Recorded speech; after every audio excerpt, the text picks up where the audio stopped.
was worried about you. I mean, I knew you could pretend to grieve for one day, but 2 days in a row, who knew you had the acting chops? You son of a bitch. I know you killed him, and I'm going to prove it.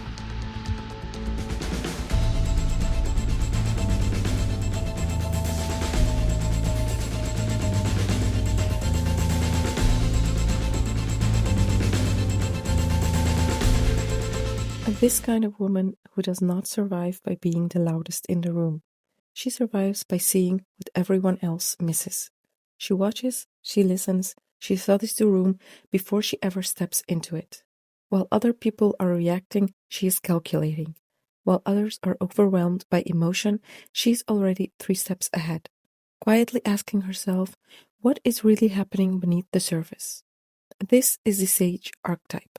She is the woman of strategy, intelligence, emotional distance, and power. Not power that begs to be noticed, but power that understands how the world works. She knows that information is protection. She knows that timing matters. She knows that sometimes the most powerful move is not to speak first, but to understand first. A strong example of this energy is Olivia Pope from Scandal. She is fictional, but her image captures the sage archetype clearly. She is polished, composed, strategic, and difficult to read. She enters chaotic situations and does not become chaos herself. She observes the emotional storm around her, finds the pattern inside it, and turns confusion into a plan. That's the sage's gift. The sage archetype represents the woman who seeks knowledge, strategy, and objectivity. She is not easily swept away by fantasy. She wants to understand people, systems, motive, and consequences. She wants to know the truth before she gives her trust. She does not simply follow her feelings. She studies them, questions them, and asks whether they are leading her towards wisdom or illusion. This can make her very incredibly powerful. Because a sage woman is rarely easy to manipulate, she can sense when something is being hidden. She notices what people do not say. She hears the shift in someone's voice, the inconsistency in their story, the difference between confidence and performance. She is not impressed by charm alone. She needs substance. She needs truth. She needs alignment between words and behavior.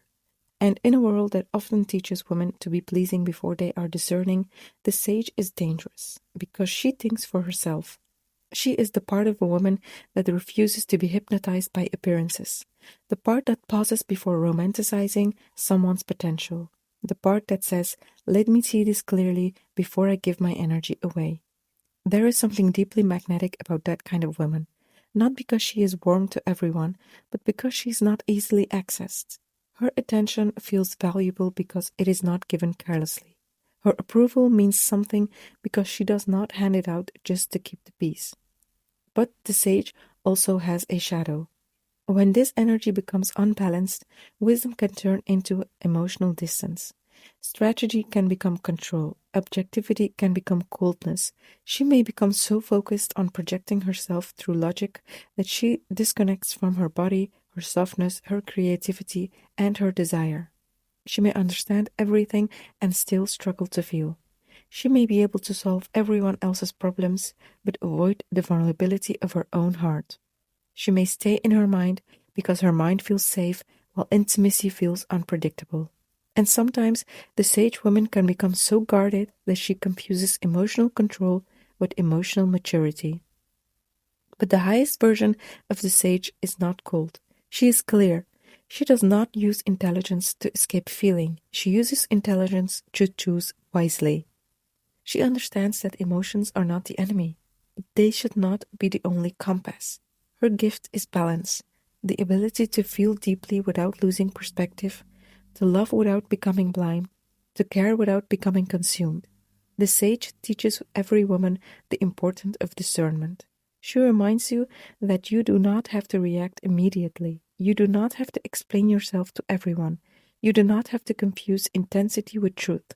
You are allowed to step back, gather information, and ask yourself what is actually good for you. Because sometimes feminine power is not softness. Sometimes feminine power is strategy. Sometimes it is silence. Sometimes it is the discipline to stop making emotional decisions for people who have not earned emotional access to you. This is the Sage Archetype. The woman who sees clearly. The woman who thinks before she moves.